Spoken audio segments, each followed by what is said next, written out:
આજે આપણે સ્કોલરશિપ વિશે જાણીશું. સ્કોલરશિપનું નામ છે ભોજન બિલ સહાય યોજના 2026. હવે આ સ્કોલરશિપમાં સીધી 15,000 રૂપિયાની સહાય તમારા ખાતામાં જમા થાય છે. યોજનાનું સ્વરૂપ અને સહાયના ધોરણો. બિન અનામત વર્ગના વિદ્યાર્થીઓને ભોજન બિલ સહાય પેટે માસિક રૂપિયા 1,500 લેખે 10 માસ માટે 15,000 રૂપિયા સીધી સહાય વિદ્યાર્થીના બેંકના એકાઉન્ટમાં મળવાપાત્ર થશે. જે વિદ્યાર્થી બિન અનામત વર્ગના હોય તેને દર મહિને 1,500 રૂપિયા લેખે 10 મહિના સુધીની જે 15,000 રૂપિયા સ્કોલરશિપ હોય છે બેંકના ખાતામાં જમા થશે. ખાસ જોજો વિદ્યાર્થી મિત્રો, આવકની મર્યાદા, કારણ કે ઘણા વિદ્યાર્થીઓ આમાં ભૂલ કરે છે અને પછી તેને સ્કોલરશિપ મળતી નથી. કુટુંબની વાર્ષિક આવક 6 લાખ અથવા 6 લાખથી ઓછી હોવી જોઈએ, અથવા તો 6 લાખ હોવી જોઈએ, અથવા તો 6 લાખથી ઓછી હોવી જોઈએ. 6 લાખથી વધારે હશે તે આ સ્કોલરશિપ માટે એલિજિબલ નથી. ભોજન બિલ સહાય મેળવવા ઈચ્છતા વિદ્યાર્થીઓ માટેની જોગવાઈઓ. બિન અનામત વર્ગના વિદ્યાર્થીઓને આ યોજનાનો લાભ મળવાપાત્ર છે. જે વિદ્યાર્થી મિત્રો આપણે આગળ કહ્યું તેમ બિન અનામત વર્ગના હોય તેને આ યોજનાનો લાભ મળવાપાત્ર રહેશે. વિદ્યાર્થી સ્નાતક કક્ષા ધોરણ 12+ ડિપ્લોમા બાદના મેડિકલ, ડેન્ટલ, પેરામેડિકલમાં અભ્યાસ કરતા જે કોલેજની છાત્રાલય હોય છે તેમાં જે વિદ્યાર્થીઓ રહે છે અને ભોજન બિલ ભરે છે તેને આ સ્કોલરશિપ મળવાપાત્ર છે. કોઈપણ સમાજ અથવા ટ્રસ્ટ દ્વારા સંચાલિત કન્યા છાત્રાલયમાં રહીને અભ્યાસ કરતી 9 થી 12 ધોરણની કન્યાને પણ આ યોજના મળવાપાત્ર છે. આ ખાસ પોઈન્ટ નોટ કરજો વિદ્યાર્થી મિત્રો. ધોરણ 9 અને 12માં અભ્યાસ કરતી કન્યા જે ટ્રસ્ટ દ્વારા જે છાત્રાલય ચાલે છે તેમાં રહે છે તેને પણ આ યોજનાનો લાભ મળવાપાત્ર છે.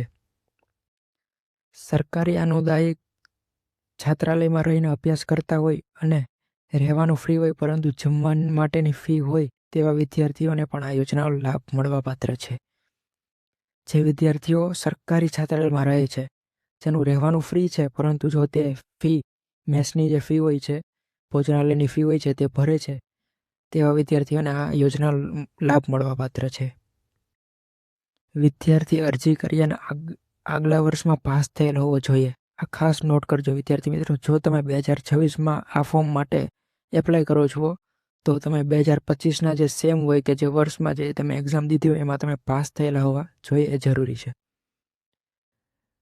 આ 2-3 પોઈન્ટ ખૂબ જ મહત્વના છે. જે વિદ્યાર્થી મિત્રો MSYની જે સ્કોલરશિપ હોય છે તેના માટે એલિજિબલ છે તો તે આ ફોર્મ ભરી શકશે નહીં. તેનું કારણ, જો તમે MSY ભરો છો તો તેમાં તમને ઓલરેડી 15,000 રૂપિયા ભોજન સહાય મળે જ છે, તેથી તમે આના માટે એલિજિબલ નથી. ઇન્ટર્નશિપ દરમિયાન પણ તમે આ યોજનાનો લાભ મળવાપાત્ર રહેશે નહીં. વિદ્યાર્થીને કોઈ પણ પ્રકારનું સ્ટાઇફન મેળવતા હશે તો પણ આ વિદ્યાર્થી મિત્રો જો જે આ યોજના છે તેનો લાભ મળવાપાત્ર છે નહીં. અરજદારે જે તે વર્ષમાં જ નિગમ પોર્ટલ પર ઓનલાઈન અરજી કરવાની રહેશે. જો તમે 2026માં આ ફોર્મ ભરો છો તો તમારે 2026માં જ ઓનલાઈન જેનું પ્લેટફોર્મ છે જેના વિશે આપણે આગળ વાત કરશું એમાં તમારે એપ્લાય કરવાનું રહેશે. ઓનલાઈન અરજી જરૂરી સાધનિક પુરાવાઓ અને ઓરિજિનલ ડોક્યુમેન્ટ સ્કેન કરી અપલોડ કરવાના રહેશે. જ્યારે તમે ફોર્મ ભરો છો ત્યારે તેનું જે સ્ટેજ હોય છે ડોક્યુમેન્ટનું, તેમાં તમારે ઓરિજિનલ ડોક્યુમેન્ટ સ્કેન કરી અને અપલોડ કરવાના રહેશે. વિદ્યાર્થીઓ અરજી કર્યાના 30 દિવસમાં ઓનલાઈન અપલોડ કરેલ ડોક્યુમેન્ટ તથા અરજીની હાર્ડ કોપી સાથે સેલ્ફ અટેન્ડન્સ કોપી જિલ્લા છાત્રાલય હોય ત્યાં જિલ્લા કચેરીમાં રજૂ કરવાની રહેશે. ખાસ વિદ્યાર્થી મિત્રો પોઈન્ટ નોટ કરજો. તમે જ્યારે ફોર્મ ભરો છો તેના 30 દિવસ બાદ તમારે તમારું જે જિલ્લા છાત્રાલય હોય અથવા તમારે આપણે કહીએ આપણી ભાષામાં તો સેવા સદન, ત્યાં તમારે આ કોપી રજૂ કરવાની રહેશે પ્રિન્ટ. અને જે તમે ફોર્મ ભર્યું હોય તેની જે 2 થી 3 પેજની જે કોપી હોય છે એ ફોર્મની પણ તમારે કોપી અટેચ કરવાની રહેશે. હવે મેઇન પોઈન્ટ, ડોક્યુમેન્ટ તમારે આ ફોર્મ માટે ક્યાં ક્યાં જોશે. ફર્સ્ટ, આધાર કાર્ડ, બિન અનામત વર્ગનું પ્રમાણપત્ર, કુટુંબની વાર્ષિક આવકનું પ્રમાણપત્ર, રહેઠાણનો પુરાવો, તેમાં તમે રેશન કાર્ડ, લાઇટ બિલ અને વેરા બિલ આ 3માંથી ગમે તે અટેચ કરી શકો છો. Living LC certificate. છેલ્લા અભ્યાસક્રમની જે માર્કશીટની નકલ હોય છે તે. સ્કૂલ કોલેજમાં પ્રવેશ મેળવ્યાનું જે પત્ર હોય છે આપણે જેને બોનાફાઇડ કહીએ છીએ તેમાં અટેચ કરવાનું રહેશે. હોસ્ટેલનું એડમિશન લેટર. હોસ્ટેલમાં ભોજન બિલ ભરેલી પાવતી અથવા પહોંચ.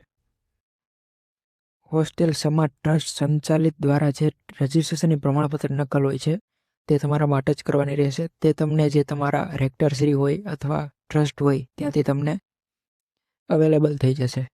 બેંકની પાસબુકનો પ્રથમ પાનાની નકલ. અરજદારની સહી. આ 12 ડોક્યુમેન્ટ આમાં જરૂરી છે.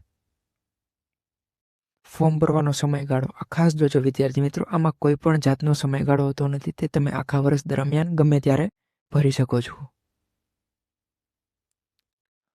ફોર્મ ભરવા માટેનું પોર્ટલ સમાજ કલ્યાણ gujarat.government.in. થેન્ક્સ ફોર વોચિંગ વિદ્યાર્થી મિત્રો. જો તમને વિડીયો સારો લાગ્યો હોય તો લાઇક, શેર અને કમેન્ટ જરૂરથી કરજો. Thank you.